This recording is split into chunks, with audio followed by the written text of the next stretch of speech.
It's part 3 of our solo series, and like my grandpa would say, it's time to get down to the meat and taters. On our last show, we talked about the difficulties that come along with solo hunting. Shoot, as bow hunting public land elk hunters, we live for difficulties because, y'all, where there is a will, there is a way. So today's show is all about being prepared and overcoming if you really want to do a solo archery elk hunt. Up next, we have a ton of content, ideas, plans, tips to get her done, ElkBros style. Those topics along with our ElkBros shout outs. So my friends, pull up a chair, adjust your volumes just right, and welcome to Blue Collar Elk Hunting.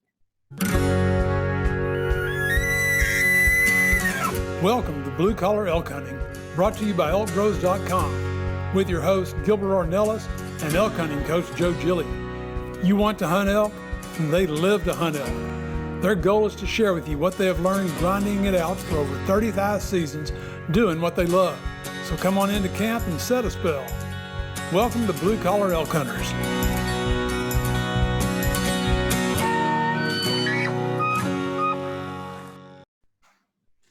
Hi. Hello there, everyone. If it's your first time with us, glad to have you. Hope you enjoy our show. And for those blue collar hunters following our show and grinding it out with us every week, welcome back to Elk Camp. I'm Gilbert Ornelas, the host of your show, coming to you from Spring, Texas, and from New Mexico, your elk hunting coach, Joe Gilly. And yes, none other than the kitty cult leader in Katy, Texas, Mr. Luis Gonzalez. What's up, all right. Boys? We've got to hit it right away, especially, if you guys aren't watching this on YouTube, you better get over there because, Gilbert, have you ever seen this before? What's that? Look at our boy's shirt, Luis. Yes. I cannot believe he even has the shirt on because when it goes over his head, it's going to hit the floor. It won't even touch his shoulders, Joe. So if you're watching this on YouTube, please take a close look. You see that guy right there? You better stand on up. That shirt. You better stand up, homie, because you only got about half showing. See, you need a body like mine to fill that thing up, brother. Guess who that? Man, who that? Look at that. You're just jealous because you're not in none of our shirts yet. That's what it is. He is wearing his shirt backwards. You guys. Yep. It's all about perspective, man, and you just got to show the right perspective at the right time. So I'm sorry. Now that I think about it, boys, Gilbert, man, he's representing, boys. Now that I think about it, that's kind of how he hunted when I first met him. He kind of backwards, yeah. Hey, that's a style. That's a style. Oh my goodness, man! I love you, dude, man. Yeah, I know, brother. Yep. It's mutual, man. I love the shirt, man. All the merch and everything's turned out fantastic, Joe. Oh yeah, and all you guys out there that have been buying those ElkBros shirts, those ElkBros hats, sending us pictures of you guys wearing the stuff out there. It is just so humbling. It is so cool. It's unreal at times to see that. So big, huge thank you out there. Well, Gilbert, I just wanted to say, man, social distancing. You know what? We started that, man. Our podcast. We've been doing social distancing with this podcast since the beginning, almost right? A year, yeah, no doubt. It's Joe, this is unprecedented. I've never seen something like this bring our country to its knees. I know, man. And it is odd. I keep looking for something more, right? Right. What else is there that they're not telling us? Yeah. Are we under a threat of some more that they're not telling us about, right? I just had never seen something like this. I mean, H1N1, almost 2 million people had it.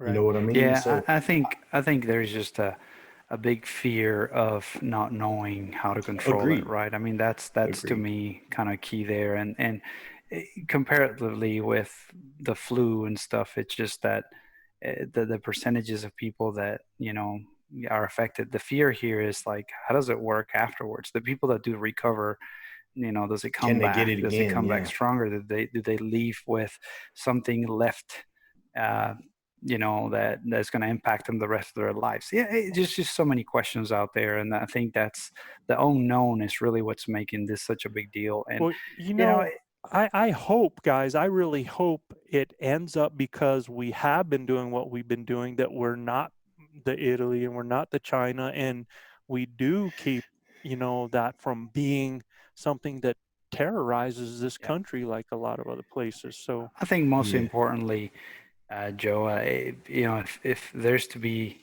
given any messages, and just let's be supportive. Let's help each other out. Enjoy your family. Let's take care of one another. Let's keep a great attitude. Let's be conscious of the decisions that are being made. Even though some of the decisions may seem ridiculous to some of us, let's be respectful and let's try to do our best to let's not be selfish as far as thinking that something is dumb and you go out there because nothing's going to happen to you. It's not about you. It's about your family. It's about all the people around you. It's about the entire country and the entire world. I mean, we got to stop thinking selflessly here and be very conscious and be supportive and help each other out. Well, it really changes a lot of perspectives, and I don't think that's a bad thing sometimes. I think, well, we know this has changed the world as it's going forward, right? And, a lot of things that families are learning about themselves, learning about their needs, learning about what we do as far as harvesting our own food out there. There's huge messages with that. There's a whole bunch of those non-hunters out there that are wishing like heck they had a freezer full of elk meat. Yes, sir. Because they can't hardly get it at HEB or Kroger or wherever you shop, Walmart. It's put a strain on the whole country. And I think that's a great message, man, that this is a tough time. It's going to take all of us. So let's all of us get this done together. All right. Yeah. One thing that I think is really a buddy of mine, Tony Cosenza, which you guys know everybody's been praying for. He's back home doing really well, recovering, doing his therapy and stuff like that. And Tony, we've been praying for you and pulling for you. So we're glad that you're on the mend. He sent me a deal from the New York Times bestselling author Dean Koontz. He wrote a book called The Eyes of Darkness in 1981. And on page 312, it talks about in 2020, a severe pneumonia-like illness will spread throughout the globe. Oh, geez. Oh, man, dude, it is eerie when you read it. I'll be darned. It's a crazy kind of Nostradamus type, deal, man. I was like, oh my gosh, is this for real? So I did a little snoops and stuff. Yeah, it's 100% for real. Oh, that's crazy, man. Well, Joe, this time in our show, you know what time it is. Shout out, shout out, shout out. It is. If you're new to our show, these are just shout outs to a few cities with the most listeners topping our charts this week. And we're gonna have Luis start this out, but before he does, I've got to give a shout out to two of our reviews from Dalton Heredia from Wyoming and the Guitar Hero out of Minnesota. Man. These guys left some great reviews for us on iTunes and Apple Podcasts. And last week, man, we were rocking with those reviews. I don't know if we did a good job in these last, I think we need to change what we're doing and talk about flowers, Gilbert, because man, last week, man, we just didn't get that many reviews at all. So no, I'm just all kidding aside, man. Appreciate it, you guys. All right. Absolutely. Luis. Yeah, man, just wanted to give a quick special shout out to a good friend, Brandon Fox. Brandon is from Williston, North Dakota. We don't know nobody in Williston, North Dakota, brother. Yeah, you said that he wrote a real nice letter about ElkBros. No, he actually called me and left me a message the other day, and he's like, hey, man, absolutely good stuff. I love the storytelling. Everything about it makes my day go a little better. Tell them guys to keep doing what they're doing. He just loved the show, and he's a big fan. So Luis and I have spent some time in Williston. That's awesome, and I want to thank you, bud. I want to thank him for the phone message, Luis. That's quality.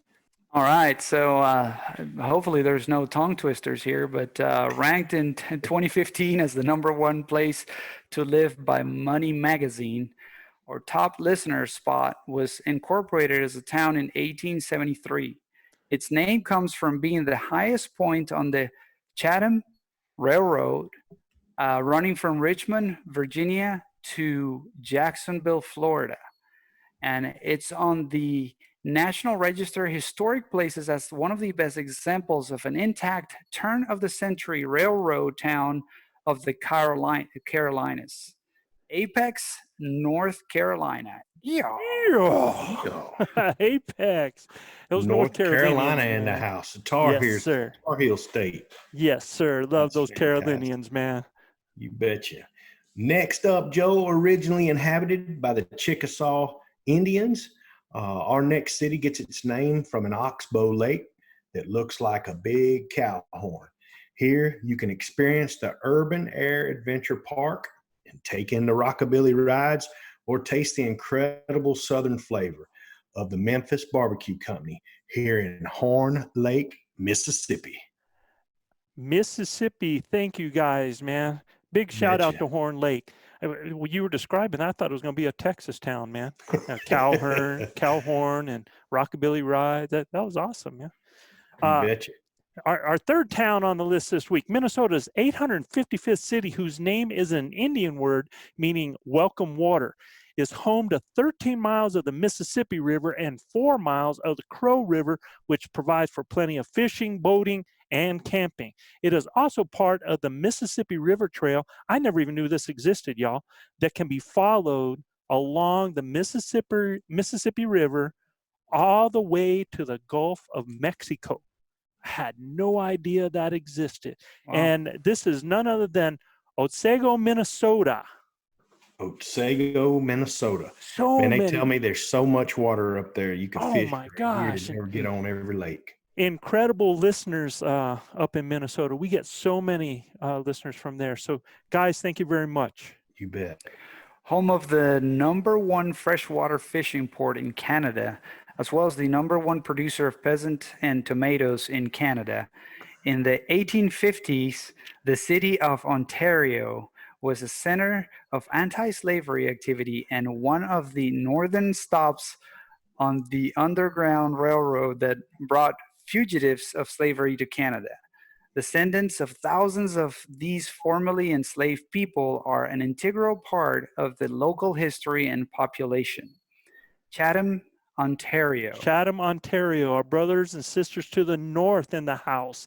And guys, Canada. Look, last time I gave Luis when he's here, I gave him a hard time. We go in there, and I want to apologize to Chatham because they are actually the #1 producer of peas and tomatoes in Canada. But because this boy can't type, it came out. Well, you know, man, you're not gonna believe. I was like, man. Does that actually make sense? So I actually Googled it and tried to kind of play the pronunciation. I was like, I don't know what that is, but I'm going to make sure I pronounce it right. So even though it's misspelled, I pronounce it the way it's spelled. Actually, their #2 producer, carrots, up there as well. I mean, this is an ag center up there. And carrots. Yeah. Interesting that we got Chatham, Ontario, and then the Chatham Railroad. Yeah.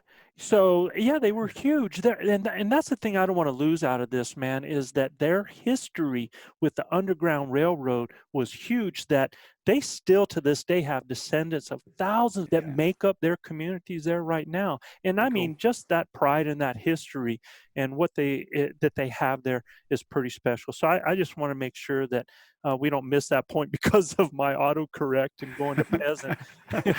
our boy Tucker will be proud that Canada showed up in the shout outs. Hey, brother. Canada is cranking, man. They're our #1 foreign country. That's listening awesome. to ElkBros out of the. We appreciate it, guys, to the north for sure. Tonight's last top listener city is bordered by 8 bays: Burnett, Crystal, Scott, Mitchell, Black Duck, San Jacinto, Tabbs, and Galveston. John Wayne's Hellfighters was partially filmed on Evergreen Road, and RoboCop 2, it was on Texas Avenue. In Silkwood, the one with Meryl Streep and Cher, was shot with the Exxon backdrop on Ashby Street. And this is none other than right down the road from me in Baytown, Texas. I had, I learned so much from all this because I never even knew what Baytown was, man. And it's got 8 bays around it. Hey, and it's pronounced San Jacinto. Yeah, that before. So if you guys are going to give me crap about the stuff being pronounced in English, I'm going to give you crap when the stuff before we won our Spanish, independence, before we won our independence from Santa Ana, it was San Jacinto. Okay, but now it's San Jacinto. San Jacinto. I just want to make a good point that he did get one important name very correct, and that was John Wayne. So all the other stuff, we got and that Hellfighters was all about Red Adair and them. Oh yeah, So that was really cool movie. If y'all have never seen awesome. Hey, awesome. Texas, thanks for being in the house, y'all. Baytown, appreciate that, man. And so 713 and the 218 in the house. There you go. All right, so guys, we got a ton of content tonight. So like John Wayne always said, we're burning daylight here. So let's get with it. For those hunters thinking about going solo, if they listen to last week's show, they know that solo archery elk hunting comes with its own unique aspects that can cause problems for somebody that's out there on their own. And we know some of this changes for our hunters using solo tactics with a partner or group. But so everyone knows this segment right here is going alone. That's right. Yeah, absolutely. Yes, sir. Tonight's goal is to cover those different aspects of the hunt that a solo hunter, el solo, uno a uno. Solamente. Yeah, what they need to plan for and give them some ideas for building their plan to overcome those problems. We talked about the difficulties and benefits last week. Now we're going to talk about those ideas so guys can have a plan to overcome those difficulties. But just to be clear there, Joe, next week is when we're actually going to be talking about hunting and calling tactics, right? Yeah, you're absolutely right. So guys, what we're talking about here is what plans should our guys and gals have in place in all these areas or aspects when going solo? Well, no doubt, Joe, when you're, and I preach this about just about every segment, but when you're solo, safety has got to always be your number one priority. Absolutely, man. So what we're going to talk about first is having a plan that provides a safety net. And here's some of the ideas and stuff that we have for that. And I tell you, there's 2 huge areas when it comes to safety out there. One's navigation, the other one's communication. Those are huge. And navigation, I tell everybody, now there's multiple things. And I'll tell you this, I'm actually trying, I got these apps on my phone right now, just so that I can go out and experiment. I've got GAIA GPS, I got Base Map, I've got Hunt Stand, I have Onyx on there. I mean, I'm actually going through all these guys just so that, because I've always been with Onyx. That's what I'm comfortable with. That's what I've worked with. But I'm really trying to give these other ones the going over so that we can have a true idea and give everybody a review on some of those different ones. Okay. If you're going to, you got to get one of these, man, whatever one that you guys like, but make sure in your safety net plan that you've got something either for solar charging or an additional USB power source. And I tell you, it does not hurt to carry an additional GPS device with you. That's right. Yeah. You got to have a backup. And a couple extra batteries, for your GPS. Because look, I mean, I've got a handheld Garmin, and if you keep it on all day, they're just about shot at the end of the day. Right. Absolutely. And that's where we were talking about too. Like when you do use your cell phone as a GPS, put it in airplane mode, turn off your Wi-Fi, all that stuff, and that battery will last way, way longer doing that. Especially if you're not doing any kind of tracking. If you're doing tracking, and what tracking is, guys, you can actually, on these, you can actually tell it to track your trail that you're taking, and it'll show you every place that you went while you're out there. Okay. Mm-hmm. And they're really incredible. And the other area we talked about was communication. And what we mean by that, guys, if you're out there by yourself, a lot of times your cell phone is not going to have data. And that's where it's important to have something like a Garmin InReach or the Spot. You know, those are two of the products that I know of as far as being able to communicate in an emergency situation. They also have sat phone. What is that? A sat phone. Yeah, I have a Uniden 8501 sat phone. It's cheap. They'll give you the phone if you pay for the minutes. How but light the minutes is that, Gilbert?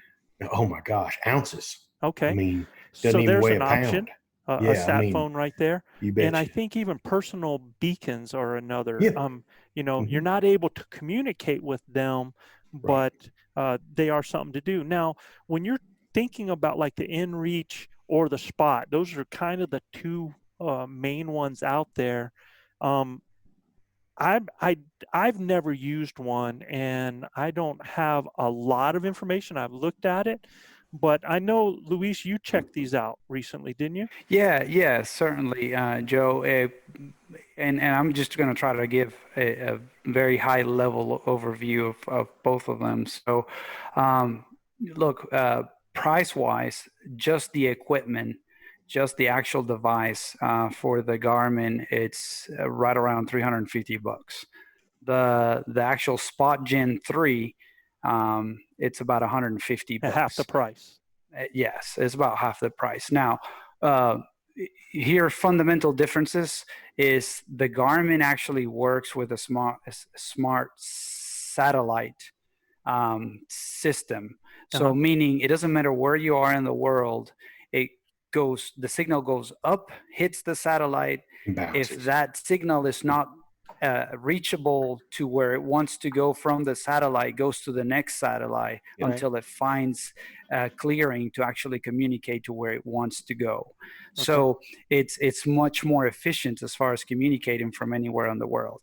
Now the Spot Gen 3 actually goes up to the satellite, but it goes from that satellite straight down. It doesn't communicate with other satellites. So there is always a possibility of the satellite not being able to see the 2 points that are trying to get communicated.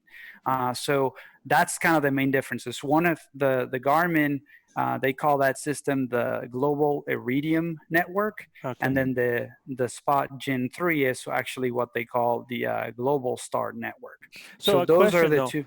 I have a question for you. You know, I always thought that when you bought those that you were good to go, that you could use them, but right. No, wish that was the case. So certainly you purchase the equipment. Now you have to kind of look at the options that you have for plans and data plans. So they both offer, so the Garmin has more plans available than the Spot Gen 3. The Spot Gen 3 has only like a basic contract and a kind of a flexible plan. So the things to look out for, obviously the main features of these are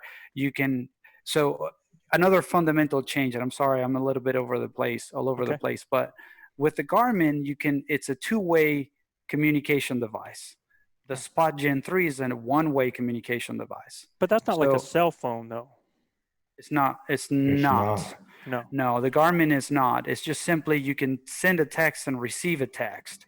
On the Spot, you can send a pre-recorded text. But it's not like you can elaborate the text that you want to send. Again, back to the plans, one of the things I would recommend when you look into the plans is keep a close eye on the annual fees. Also on the flexible plans, keep a close eye on the reactivation fees and activation fees. And also the emergency response system that they use is called GEOS. It's a 24/7 response team. Sometimes that subscription is separately, and it ranges between $1 to $2, I think, depending on the subscription. A week, a month, a day? Yeah, so a month. A month. So most of the plans are on a monthly basis. Obviously, what they do is they say, well, if you're not going to be subscribed for the whole year, then we are going to charge you for reactivation fees and so on and so forth, and you have to have a minimum monthly. So I kind of ran the numbers high level, and what it looks like is that what makes sense if you keep if you want to use the device for at least for more than 6 months, then it makes sense to go with the entire full year program. But those are kind of the high level things. What's that, Gilbert? I do it for, I have the Global Star Iridium, and the only thing that I don't like about it, Joe, is the plans are horrible, right? And I just want to say that straight up. You either going to buy 750 to 1,000 minutes, or you ain't getting any, and I don't need that many, So when I tell them, look, I only need about 350 minutes, they're like, well, we'll cut your plan in half. This is after me being with them for 5 years. Well, you could cut my plan in half, and you hadn't told me that. I mean, I've been paying $1,000. Well, so I know that these are a little different in that you can pay by the month for it, and it doesn't include minutes. It includes you so can many do that. texts and stuff. You can do that too, but you still have to sign the contract for the full year. So by the time you're done, you're still going to pay for all the minutes. Oh, right? okay. That's so some of the things that they say with regards to the monthly is that you can have a minimum of 1 month, but it's only like you can do a month at a time, meaning you probably cancel for just 1 month at a time. So the word of advice is it looks like it's a little complex as far as the fees are. Just make sure you do your homework and read the small letters, small prints, because it's important to know that prior to getting get expensive quick. I mean, I pay $1,200 a year for do your research, guys. Go out there and go. Both of these products are on Amazon. Go look at the reviews. Go look at the reviews and make some judges on that. And again, these are two of those products that are basic communicating devices. There are beacon devices, so that if you get in a spot and you're down, you can actually pop that beacon and get emergency help. So that's something to think about as well. Okay. One additional thing that the Garmin has is that it has the option to get weather information as well, but there's also a premium for it. And that's going to come up next on our next plan. Is you guys got a plan for, if you're going to be by yourself, you got a plan to be ready for extreme weather. And if you have some of the things that inform you about that weather, that helps a ton, so that you're not caught out in it. And anytime you can get cell coverage, and I think Onyx and a lot of these others will tell you, they'll give you forecasts as well of what the weather's looking like. Pay attention to that and be ready for it. You have to have a plan. And look, we're not somebody that uses fires at camp, but a fire in an extreme weather situation is essential. A lot of time, if you find yourself that you're away from your base camp and you're out there miles away from your base camp in some bad weather, you try to get in an area where you can stay warm. Make sure that you have a shelter of some kind, and that's why we talk about going with camp on your back. And so if you have a bivvy, or if you have a tent, and you get caught in extreme weather, that can be critical, because guys, you have to have a plan to stay warm and dry. All right. And so make sure that you think about those things. Make sure you think about your fire, your shelter, and your ability to be warm and dry in that. And I can tell you this, a lot of those quality sleeping bags, if you're wet in those and you get inside that while you're still warm with your clothes on and you get in a sleeping bag, a lot of those bags, as with your body heat, will help you dry your clothes out. So learn about things like that. Okay. The other thing, as far as safety net, and Gilbert, I've never carried one of these. I've never carried either one of them, but most of the time I'm with a partner somewhere. We have communication going on, but I've yet to carry a sidearm and bear spray. But I tell you, I think if I was hunting, and maybe it's just the perspective I get from everybody, because I've never been there, but if I'm up in Montana in those areas, or Idaho, there's certain Montana, country there that Wyoming, they got grizzlies and wolves. And look, those are hunters. They're the apex predator. You're in their house and you can become the hunted really quick. Look, 9 times out of 10, if you find me here, I got a weapon on me. whether I'm hunting or whether I'm just out in public, Right.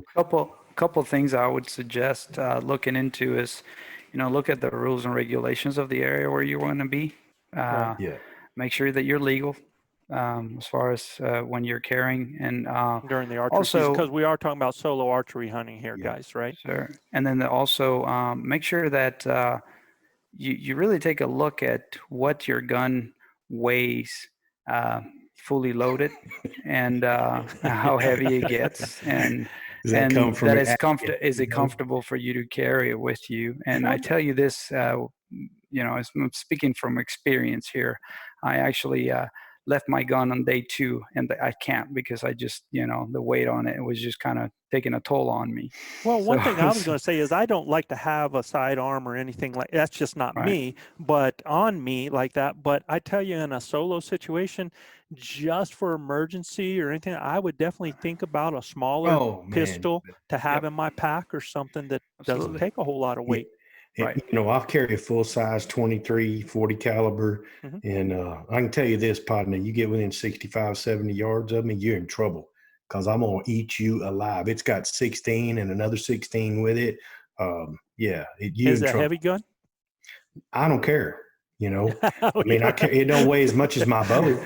Yeah. I don't give Right. a damn how much it weighs. If I'm in Well- grizzly country, or it don't bother me carrying it around here. Right, So right. But if you it haven't makes bought me- one and you're thinking of it, make sure you think about the weight and the size and all that stuff, because the higher you go in caliber, the heavier the gun gets. Well, and I'm that's- thinking about, emergency situation where I might have to use it. Not only, I'm not thinking just defensive like that, but I'm thinking, what if you needed something to help you out in a bad situation of getting food? If something Mhm. happens to your bow. Now, I feel very confident with my bow, but that could just be something to help you out in a situation. Mhm. It's hard to shoot 3 shots in the air with your bow and have somebody hear it. Well, case in point, my son and I, Logan, we were doing some scouting, and all I had was my 40 caliber. We didn't. He had his bow with him, I think, maybe,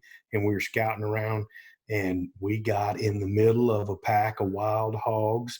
And here in Texas, they're very dangerous animals. Right. They, Okay. they eat everything they can get their mouths on, Right. including you, if they can knock you down and get you down, right? Yeah. So they got in tight on us, and I told him, I said, look, I'm going to take the first one out, but I don't know how many are with it. But when I let this thing woof, you're going to find out how many are here, right? So Right. when I killed the first one at about 28 yards, I killed 6 more rushing us, right? So, I mean, within feet of us. So Logan was freaked out. He's like, oh my gosh, we'd have never been able to take care of business with a bow and arrow, there must have been 30 of them, So again, you just never know what you're going to get into. I was glad I had mine. Bear sprayed is another option, like you have it there, Joe. But Yeah, it's for just sure. that the sidearm is more versatile. Bear spray is safer, I guess. It's lighter, it's easier to carry, and it's super effective. For what I hear, I've never had to use it, thank God. But You just gotta make sidearm sure is your more wind is versatile right. because it's just not for repelling. Yeah. That bear spray is good. When I was with the sheriff department, we'd use OC spray a lot of times. But here in Texas, there's always a prevailing wind.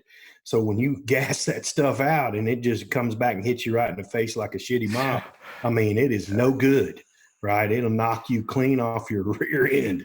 It'll gag you out, and you're spitting and sputtering your whole time. Same thing with the bear spray. You want to make sure that you got the wind right when you deploy that stuff. Now, if you hunt like us, a lot of times you're going to be doing night hikes as well. And I think everybody knows that they got to have a quality headlamp and flashlight, and you got to have your backup batteries. We talk about all that. I think most people do that. I think one thing that I've learned over the years, though, if you're going to be by yourself and you're going to be doing those night hikes, to get you some clear safety glasses. You can use them on your 4-wheeler, you can use them different places, but man, and you don't want it to be sunglasses because you're walking in the dark, all right? But those clear safety glasses, just to keep you from getting a stick sticking you in the eye when you're out there moving through the trees and stuff. So that's something for you to think about. And I would say last on our list, as far as your safety net, is just your emergency needs, your food and water, your first aid stuff, extra glasses if you wear glasses, to have things in your truck that you might need. And you talk about this all the time, Gilbert, is if you don't have it on your person and you're only hunting 1 mile to 3 miles away from your mode of how you get there, sometimes it helps to have some gear or kit in that so you can get back to that and be able to have what you need as well. Okay. I guarantee I'll have me an extra pair of boots in my mode of transportation. In my mode. Hey, something else I would add to that list there, Joe, would be look, if you medicine, if you're somebody that needs medicine on a daily basis, and just make sure you have a backup plan in there in case you get stranded out on the woods and you need it the next day. I mean, you don't want your situation to worsen. I'm going to throw a shout out to Corey Jacobson, because he did a piece, and I don't know if it was last year or the year before there, they had a video when one of his buddies ended up sticking himself in the leg with a broadhead. And that crap happens when you're far away. You're talking about an emergency situation. And one thing that they realized was they just did not have the things in their first aid kit that's always in the bottom of your pack. It might be something that you don't need but once in a blue moon, but you had better make sure it's the right stuff. You can, if you go and check that video out, go check out Elk 101. Look up Corey Jacobson and look for that emergency kit. He talks about some pull sutures. They talk about some clotting pads. And I think it is a dynamite thing. There's no reason for anybody to rehash that. That is straight from a situation that occurred. So go check that out as well. Yeah, also, if you said, extra pair of eyeglasses if you wear eyeglasses. But you guys that wear contact lenses, real easy to get a big chunk of dirt or a piece of, pine needle or whatever in your contact lenses. I always have a spare set of lenses in my backpack, right? And a little bit of solution to wash it out with, or, something to, get in my eye that can help wash my eye out. There was an instance where you and I and Chav, and this is how fast this happens, right? We were taking off after a group of elk that had passed underneath us, and we were going to try to beat them up to the top. And we took off, and I fell down. And I fell right in the middle of a huge rock. I mean, it hit me right below the kneecap, right on the knee bone. And I'm telling you, I thought I broke my leg. Man, I'm telling you, I was so mad at myself for not taking my time. I got in a hurry and got a stick between my leg, between my feet, and it tripped me and I fell down. Dude, I was mad because I dropped my bow on the rocks, and I was mad because I fell down. I was really PO'd, man. And then I hurt my leg. So I'm like, man, now I might have broke my leg. I'm up here in the middle of, really, we are in the middle of nowhere and a long way to get back. So you guys just, man, don't get in a hurry. Take your time, especially in tough footing and stuff like that. That point that you just made is, I want to reiterate that for everything, is that whatever you're doing, I don't care if you're gutting an animal, I don't care if you're hiking at night and you're going back to camp. And all of these different things that you're doing, you need to slow down and take a breath and don't rush. You start rushing when you're gutting an animal because you worry about it, you end up cutting yourself. You start rushing to get back at night, you end up tripping over a rock and hitting your head on something. You be methodical, be purposeful, and swallow any of those fears. And when you start to feel that fear rising on all of the stuff we're talking about, slow down. Okay. Very, very good point. For Next sure. up. And I'm sorry I was laughing there on the background. It's just because I remember that story, and then I remember the nickname you gave those kind of rocks. So that's why I was kind of laughing. We won't talk about that. Yeah, we won't.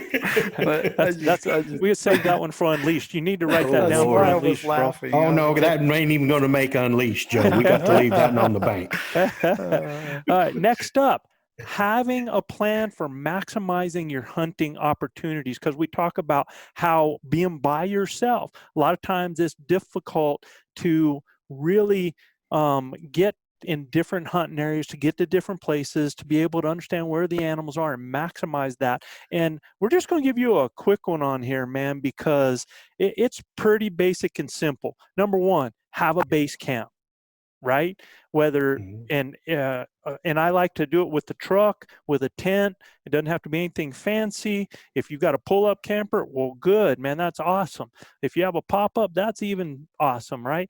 But have that base camp. And then what you want to do is from there, you want to be able to use a mode of transport to get to different areas, whether that is an e-bike, whether it's a bike, whether it's a four-wheeler, whether it's an ATV, whether it's a horse. You want that mode of transportation to get to other areas so that you can hunt from that spot where you have your mode of transport. You can hunt 2 to 3 miles from that, okay? Or you can hunt 2 to 3 miles from your base camp as well, okay? And when you're doing this, just so that we go right back up to what we were talking about, that for your safety net, and so that you maximize your hunting opportunities, hunt with a second camp on your back. All right.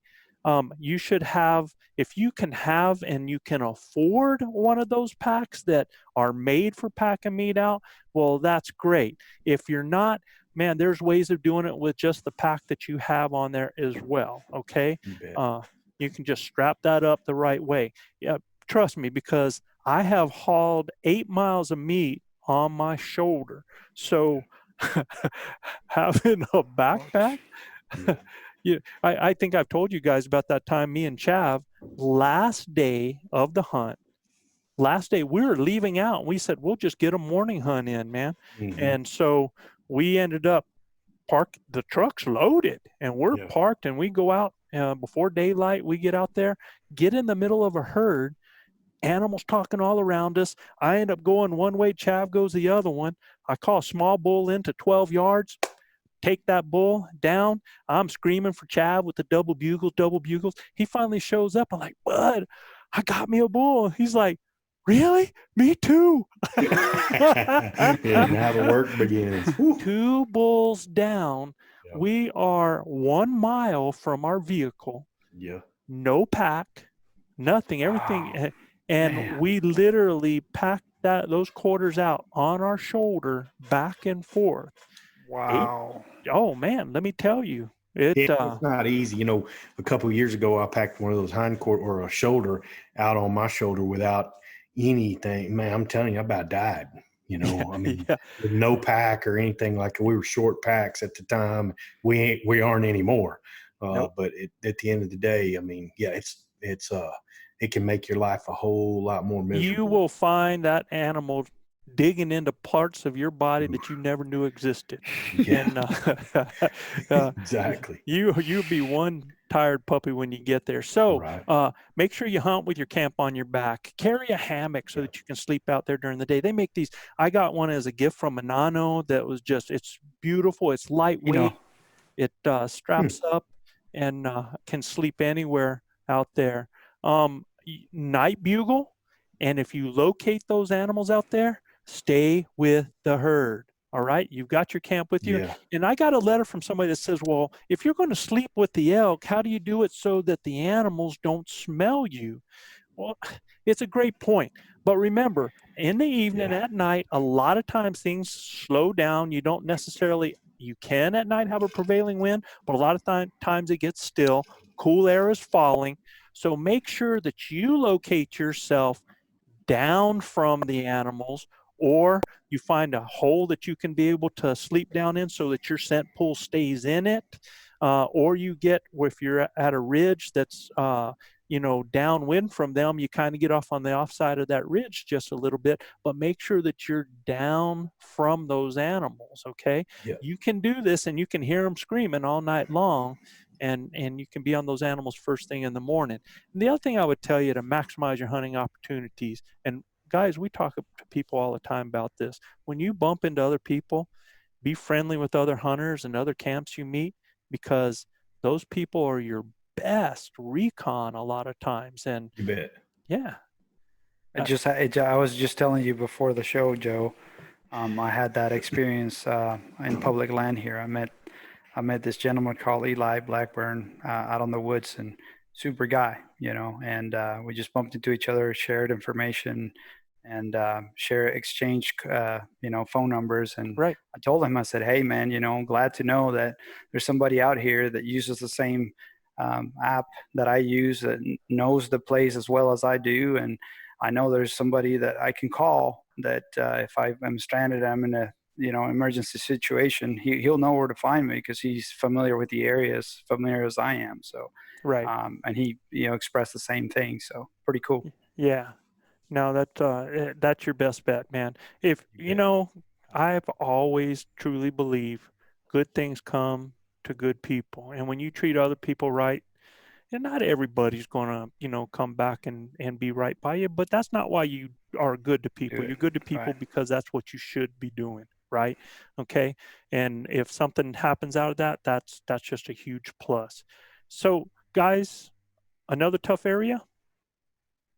What do you think? Yeah, I mean, another one is, have a plan for gutting and breaking down your animal, have a pack, have a plan and have something in your pack to make it happen, right? Be prepared to be successful. We actually we had a letter on this, somebody asked about having to do this by themselves.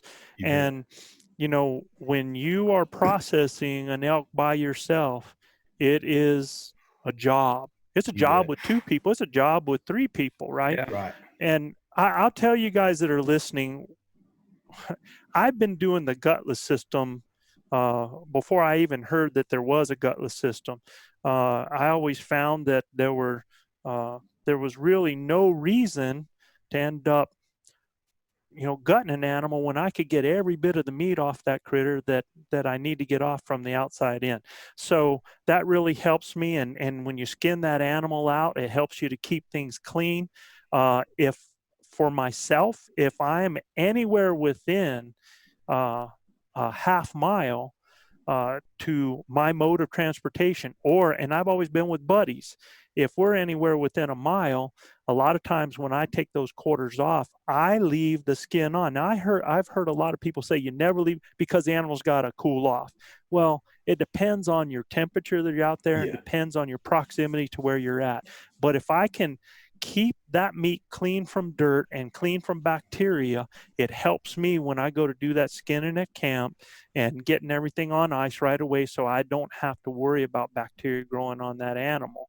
If bacteria is not on that meat, it is not going to grow, right?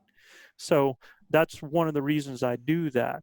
But again, we're very close in proximity. I think when we hunt with the 6 of us, we can have an animal done and back to camp in an hour. Oh yeah. So absolutely.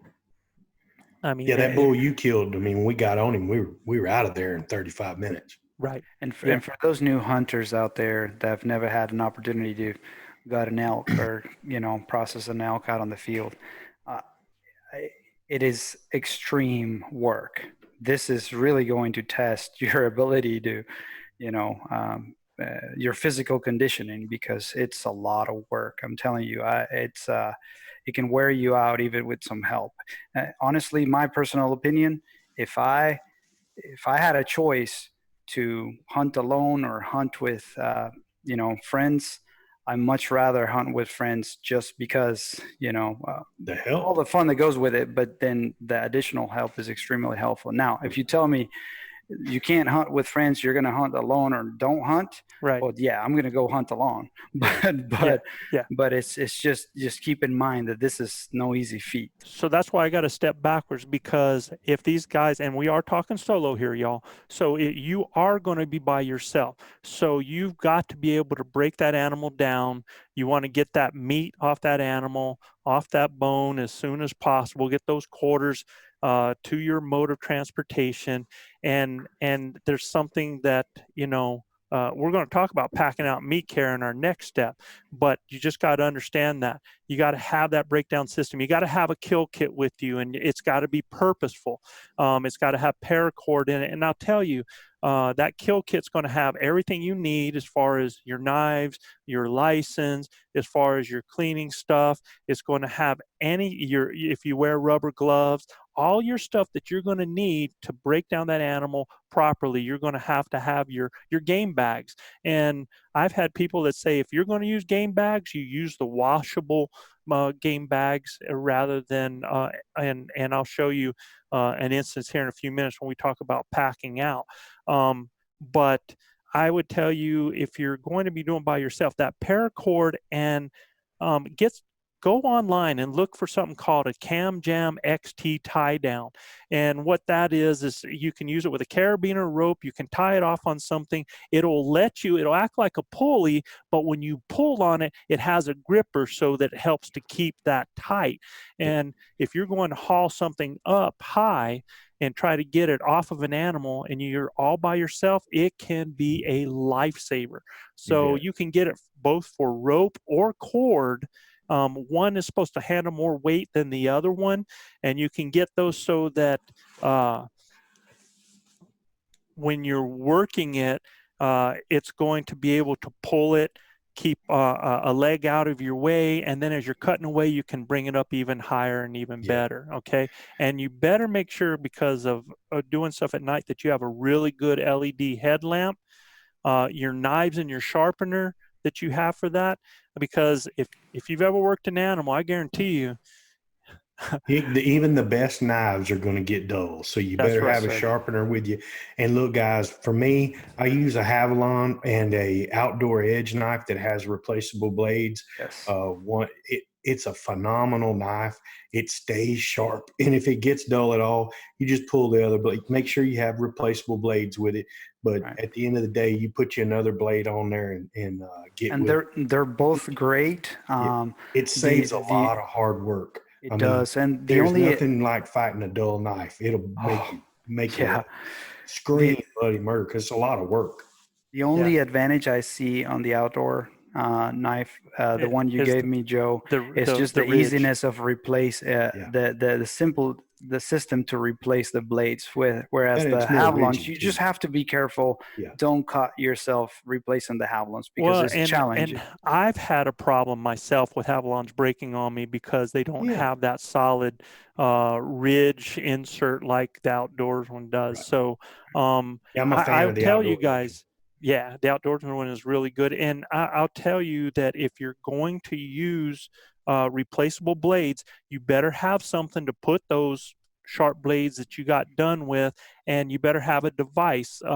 You've got to have some small pair of pliers, or you get some of those Leatherman tools that open up, those small ones that will help you grip those so that you don't end up. Remember, safety is first. Safety is first. And I have a little Gerber tool that's a little Leatherman tool that I put in my backpack, that's, it don't weigh but a few ounces, and it can act as a, you can use it. And I use it, and sometimes I'm guilty of trying to get in a hurry, and I'm like, look, man, the last thing you want to do is cut yourself way out here. And it's so easy to get in that mode, man. You're almost there, almost about to finish, and that's how usually when it happens. You're so tired, you just want this little bit, and you don't want to stop again for another, minute or so to try and replace the blade. And that's when you start pushing harder, and that's when you get into trouble. And you got Manano sleeping on a pile of rocks, barking orders at you and everything. Had to get that in there, Manano. Another good thing, if you're using those replaceables, is to take you just one of those little rolls of duct tape, so that when you take that old blade out, you can put it on that duct tape and wrap it, man. So that's that great idea. Very good idea. Yeah. So the next area that we just talked about that goes along with this, not only having a plan for breaking down an animal, but having a plan for packing out and meat care. Because understand something, y'all, you can be the strongest human being in the world and say, look, I can get this animal out from 6 miles. But you have limiting factors for your choices of what you're going to do, and that is heat and time. Once the temp gets over 40 degrees, if you're not able to keep that animal cooled off under 40 degrees, it is going to start to have bacteria growing on it. Yeah. All right. And you do not want to leave the animal. So, Gilbert, what are some of the choices for somebody as far as packing out?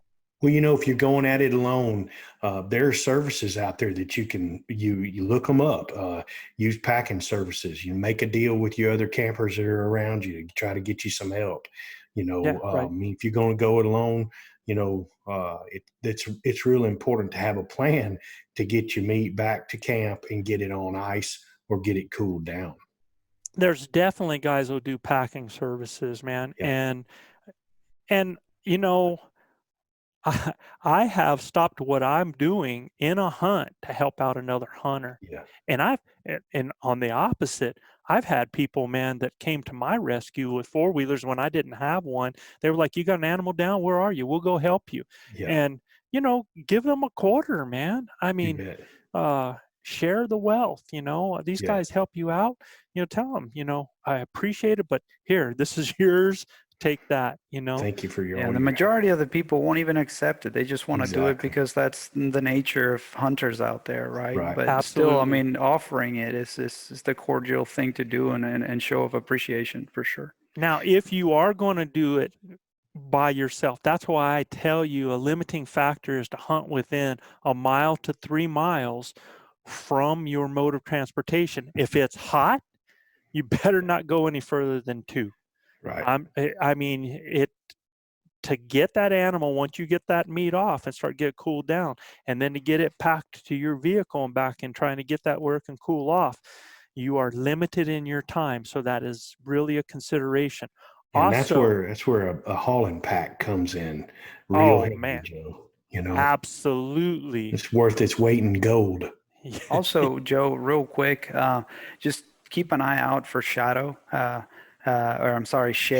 Yeah. And when you actually, cut the quarters and stuff like that, make sure you find good shade to put the quarters in. That way it doesn't expedite the process of the I meat know getting in hot. New Mexico, there's 10 degrees difference. Yes. Easy Easy. from sunlight to shade. Easy, man. Maybe even more, Yep. depending on the wind and the direction of the wind. If you got a good north wind blowing at 10, 15 miles an hour, it can be 10 to 15 degrees difference.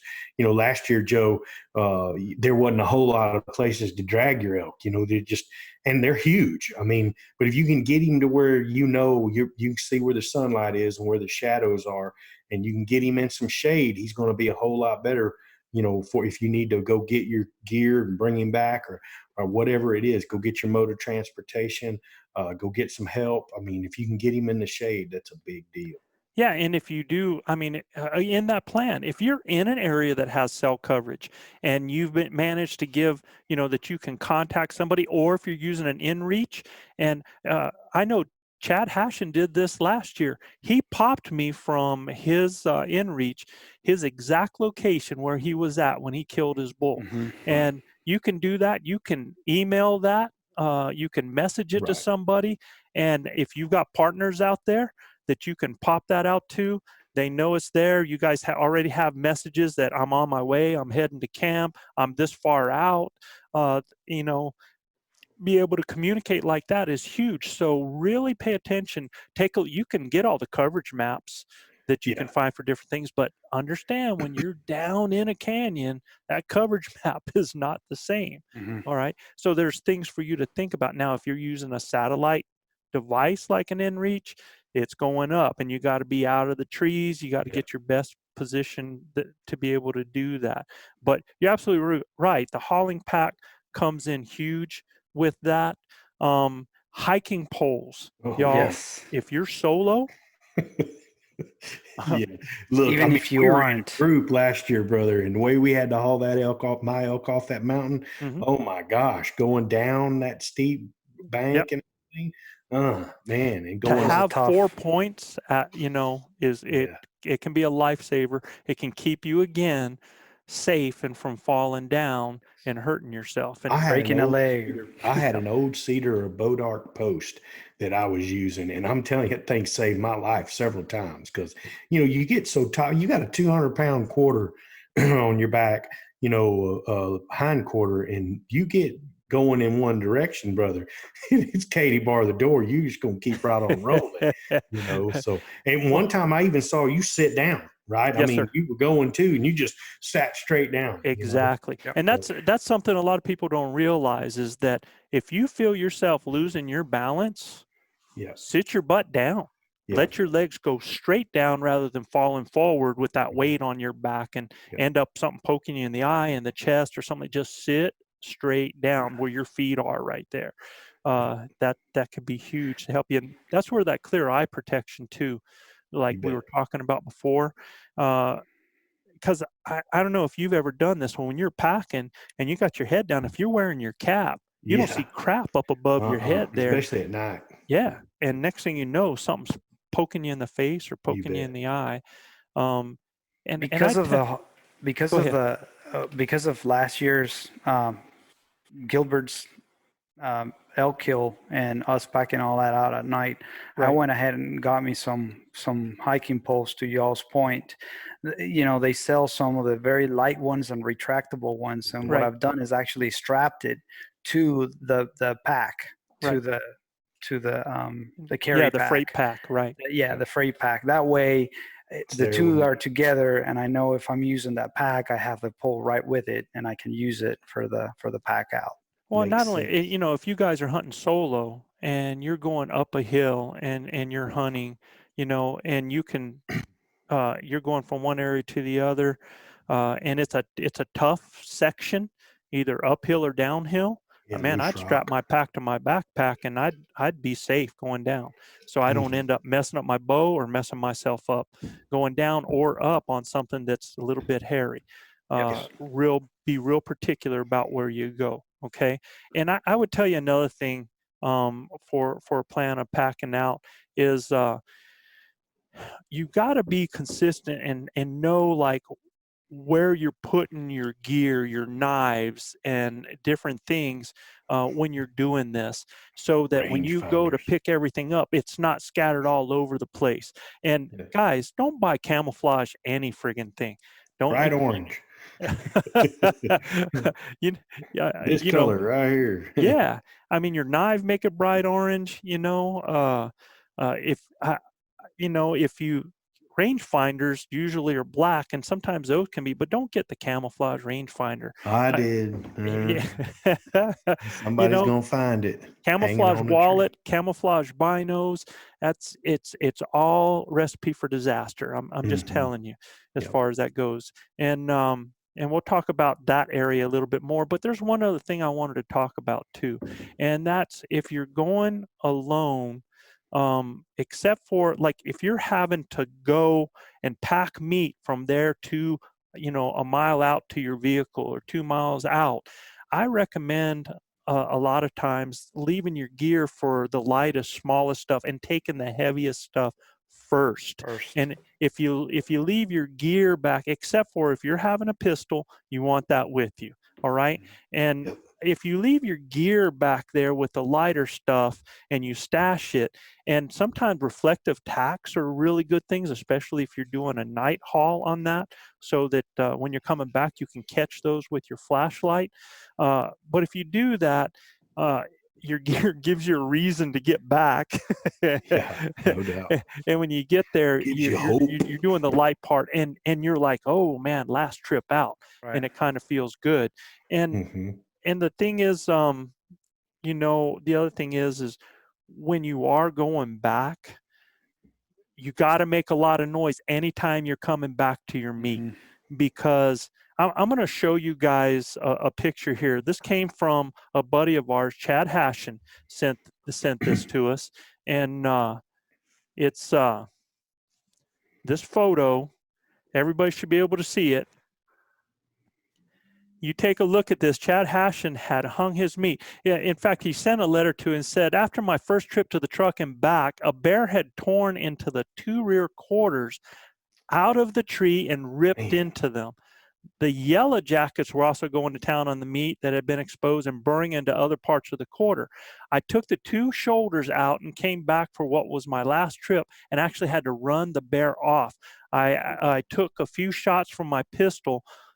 He shot not at the animal, but around him to spook him off before he decided to wander off. My question, and he had a question from this, and I'm going to zoom into this, and you can see Oh man. You can see where Yeah, the bite marks are. yeah, you Yellow can actually jackets. see where the bees are right in there. That you know Oh what those yeah. yellow jackets do, guys? They have no Man, fear of no. humans. Heck no. They'll cut a piece of meat off of you just as well as they'll cut a piece of meat off that elk meat. Look at the holes that they Yeah. burrowed into that. Oh yeah. So he had a question. He said, "My question is if you guys have ever used or know of any tricks to keep predators away from quarters while packing out."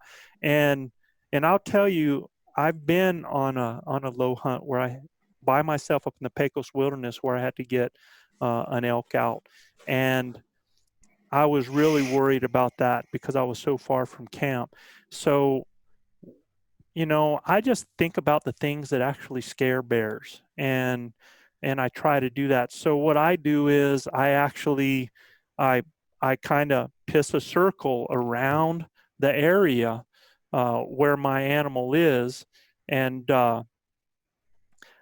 if I've been working the animal and I've got my camp on my back, that means I've got a spare shirt or spare underclothes in there. I'll take off my sweaty one and I'll hang it up there so that scent from my sweat gets around. And a good thing if you're going on your own, and it comes in handy for a lot of things, is to fold up foil into a flat square. Okay. And if you get an animal, you can take your marking tape, you can tie that off. And what you do is you open that foil up and you tie onto a little corner of it so that it just kind of flaps around in any kind of breeze at all. So just it to makes create, for a poor boy scarecrow. Yeah. Exactly. So that's kind of some of the things that if I could answer Chad's question that I've done. You guys have any ideas? Yeah, I've heard of some guys, they take a water bottle or a bottle that's secure and they pour bleach in it and they put it in their pack.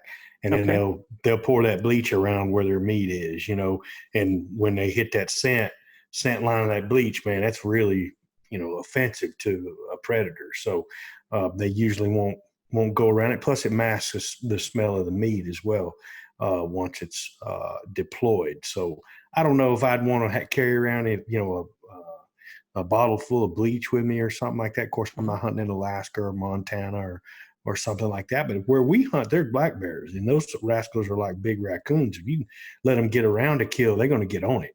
Right.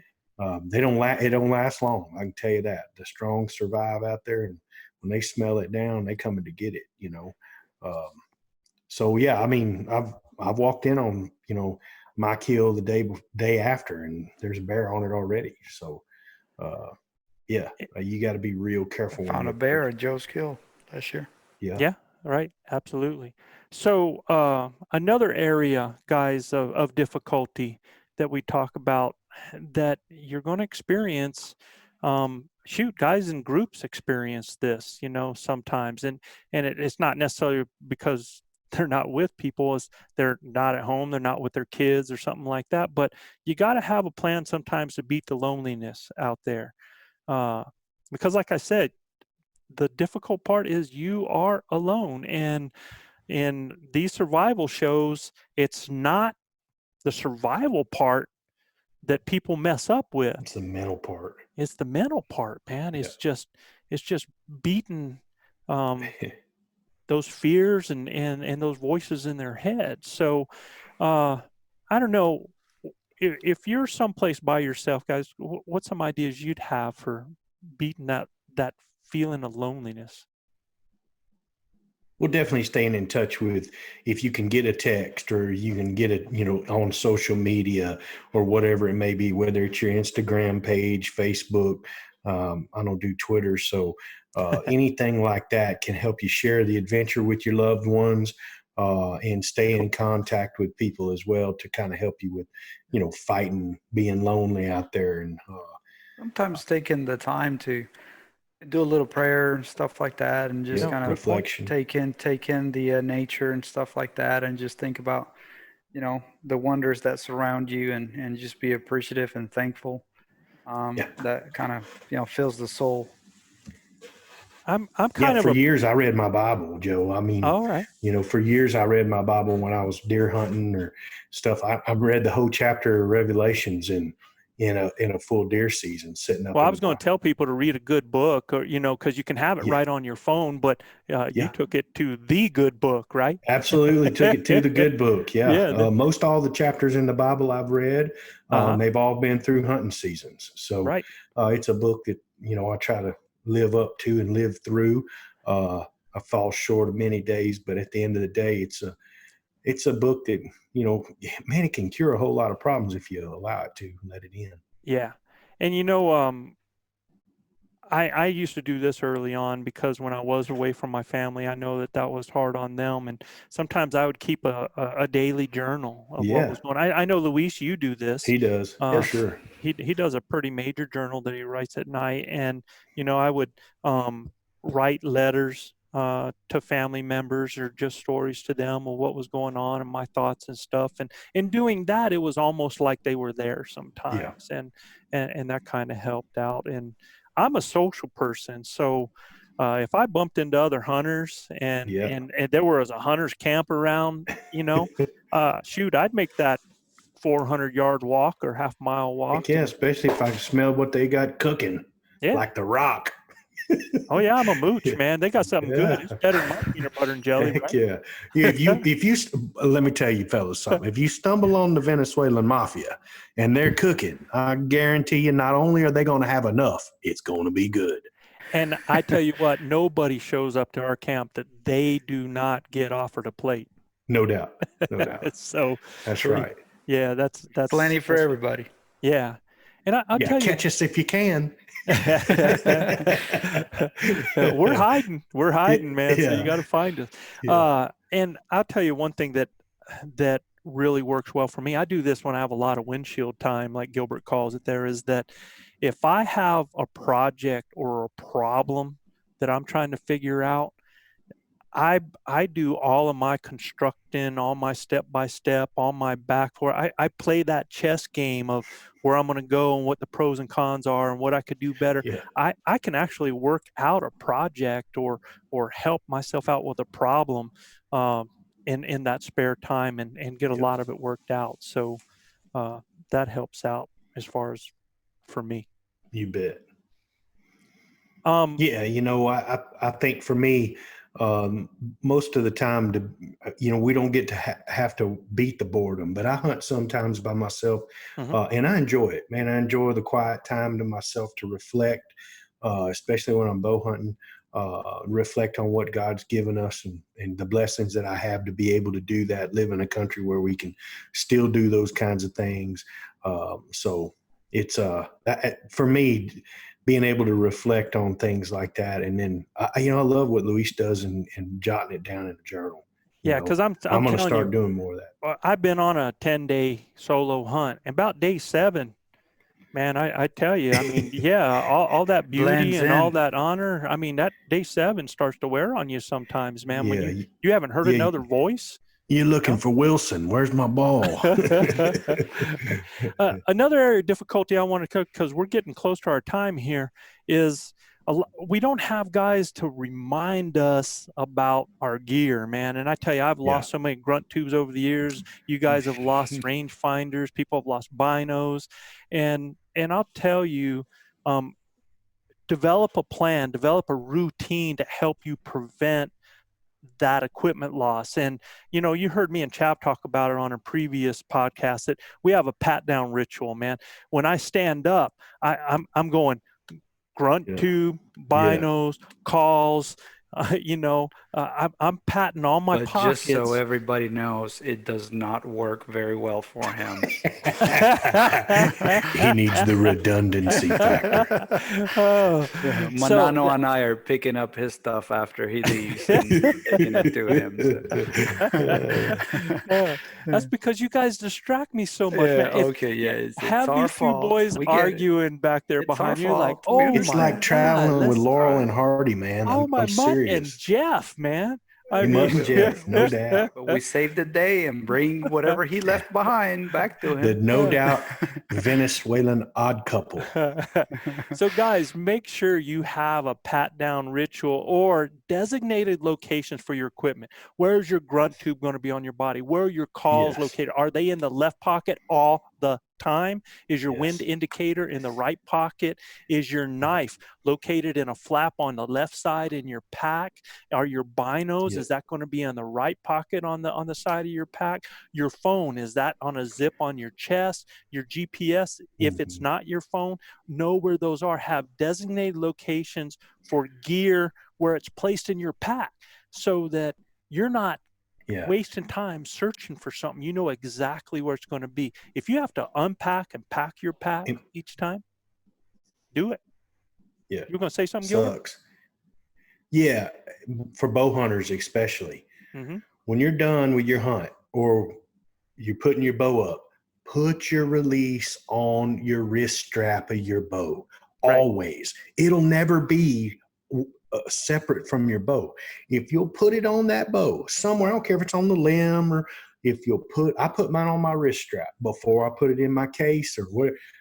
That way I never, and I'm telling you boys, I've been hunting many days. Ask me how I know that I had to do this early on, because those releases are expensive and you don't want to be buying several of them.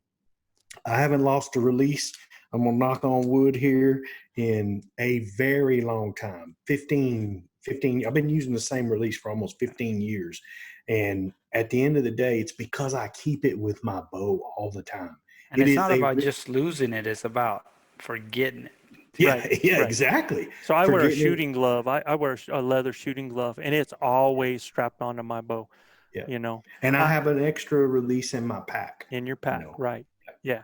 So it's just important, man. And designate where things are going to be. I mean, even where you keep stuff in your tent, where your shoes are going to be, where your morning stuff's going to be, where your clothes are going to be, so that you know where things are. And like we talked about, your knives and stuff during your kill.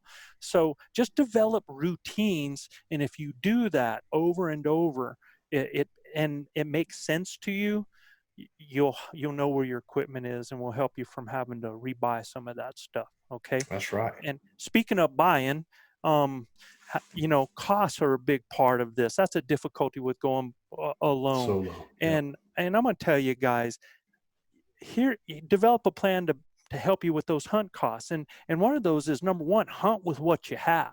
That's right. If you can augment it, great. But hunt with you have. If you need to augment, it doesn't mean you always have to buy things. You can borrow. Right. I mean, borrow. You can go to yard sales. You can hunt these for them. Facebook Marketplace. I mean, Camo Fire. There's all kind of bargain bin and Cabela's. I mean, there's all kinds of ways to try to save some money. eBay. Ways. Well, and if you do go on Instagram, a lot of times you can find codes. You can get codes to be able to get a better price on it. They're discount codes that a lot of times guys are advertising on there, and that's one reason to go in there and kind of check out what's happening in the community, so that can help you out. The Facebook Marketplace is also pretty good. That Camo Fire.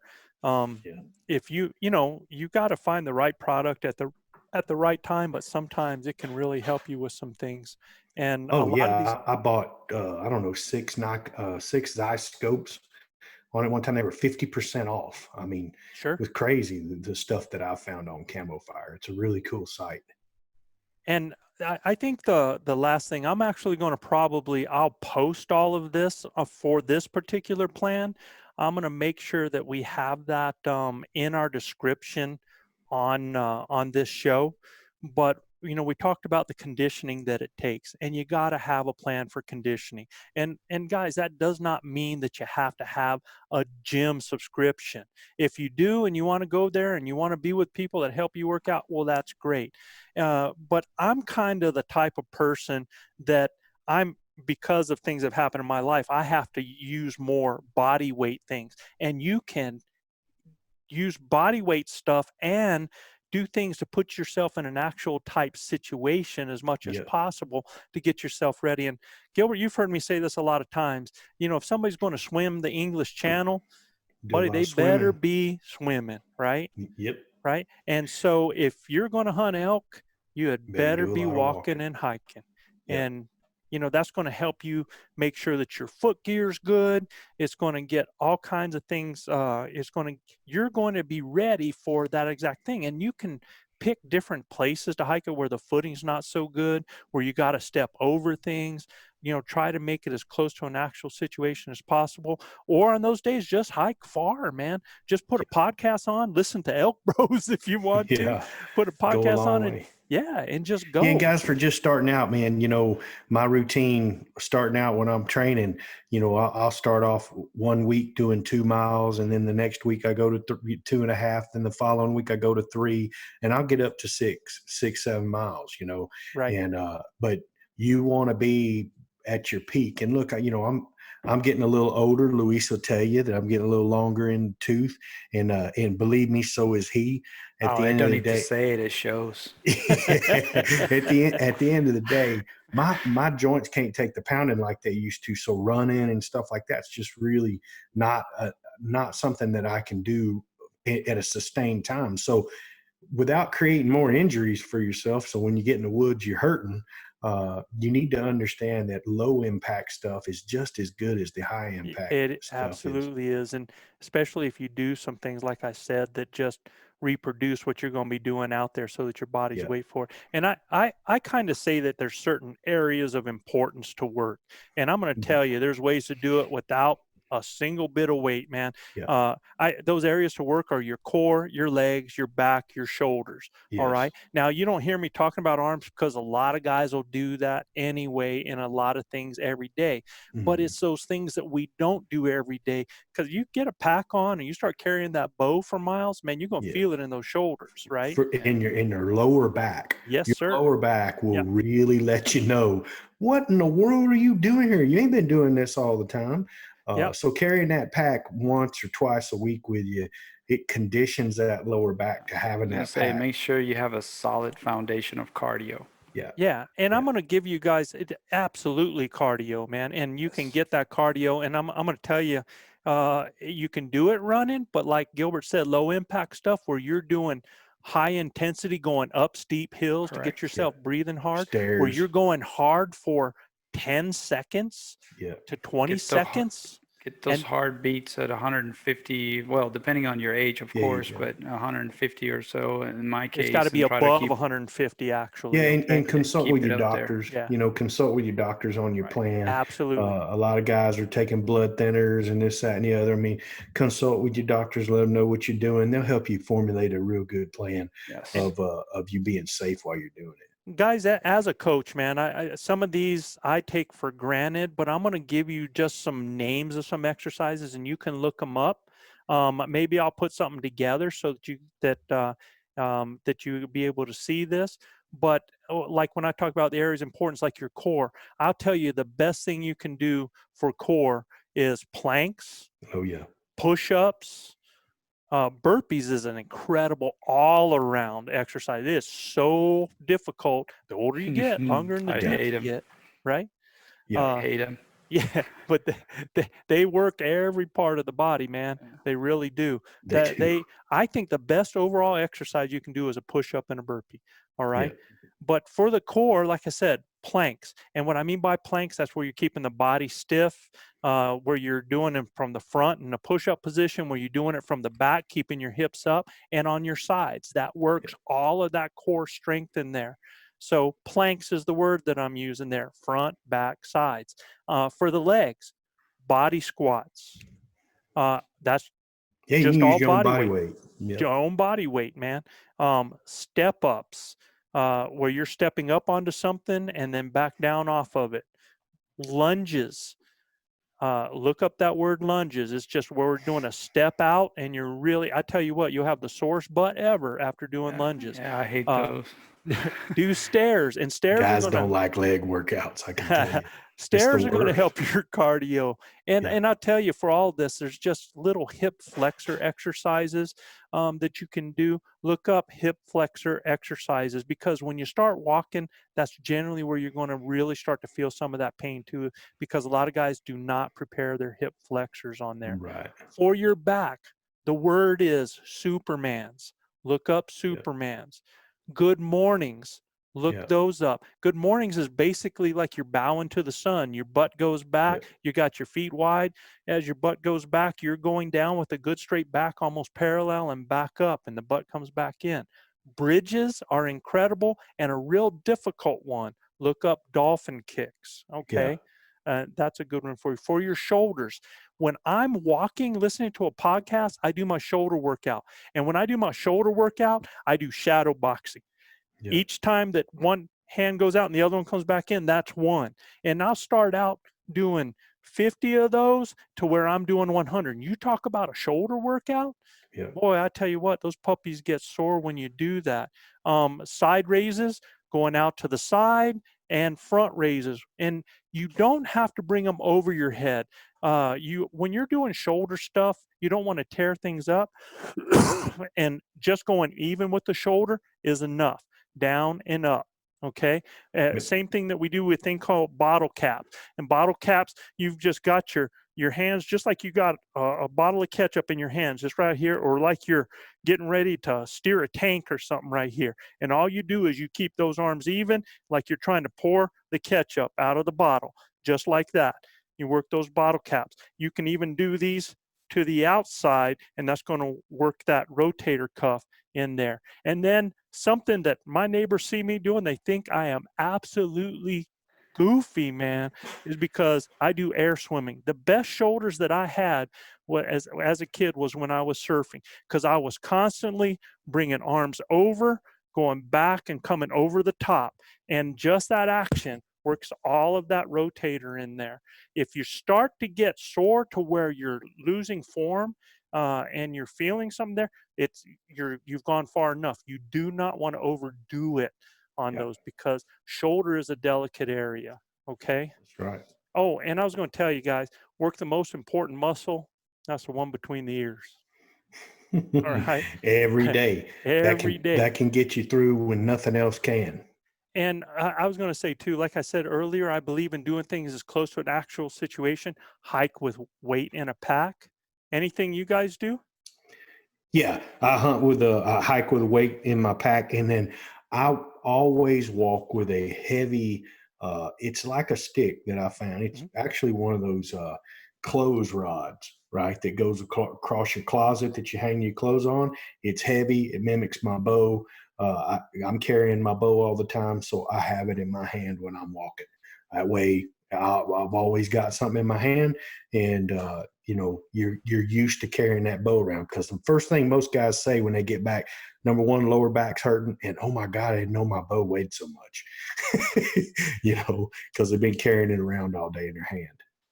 I go to public land, Joe, at least once a month, even if it's just for one day. But I try to, I'm geared up as if I was elk hunting, and I'm out in the woods walking through thick stuff. And I can easily put up to 5 miles in one day through thick stuff. So that's as real as it gets for me. Yep. Sorry. Yeah, that's on the job training right there, bro. So that I had myself muted out that time. I had to cough. Not a problem, man. You sound a lot better. Last week you had a lot more of a cough. Yeah. I'm good now. I'm good to go.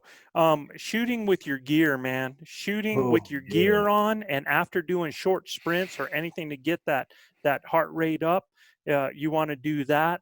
You can do rope pulls where you get leather gloves on, get something on the end of a rope, and start pulling that baby in just like that, man, just to help when you're working meat, when you're starting to do stuff like that. Steep inclines with weight, just getting up that incline, man.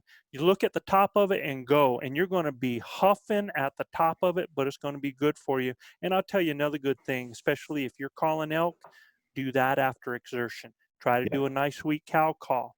Not a bugle, try to get those cow calls out, okay? So, guys, we covered a ton of stuff tonight, man. A ton of content, as usual. Yep. Next week, solo hunting and calling strategies, guys. That right there, I can't wait to see, because they're going to get some of the best solo hunting and calling strategies. I mean, that's the meat and potatoes of what we're doing. We're getting guys ready, and then we're going to get them to bring them in and get them to come to the table and then let one fly, Joe. It's fantastic stuff. Guys, if you like what we're doing, please subscribe, rate, and review. You have to go to Apple Podcast or iTunes to review us. Those 5-star reviews are fantastic, and you can all check out more elk hunting content at ElkBros.com. And a reminder, too, to our listeners, if you'd like a question answered on our show, just send your question to info@elkbros.com. That's info@elkbros.com. And the gear is on the site as well. If you want to wear some swag, Luis loves it so much, he wears it backwards. He wears it backwards. Hey, no doubt. Well, guys, I appreciate all of y'all's input today. Luis, continue blessings there in Katy, Texas. Joe, take care of your family. All of our listeners out there, stay safe, stay healthy, and practice good hygiene. I would tell my husbands to kiss their wives and wives kiss their husband, but husbands fist bump your wives, wives fist bump your husbands. Keep your broadheads sharp and your powder dry. And we'll see you next week right here on Blue Collar Elk Hunting. Peace, you guys.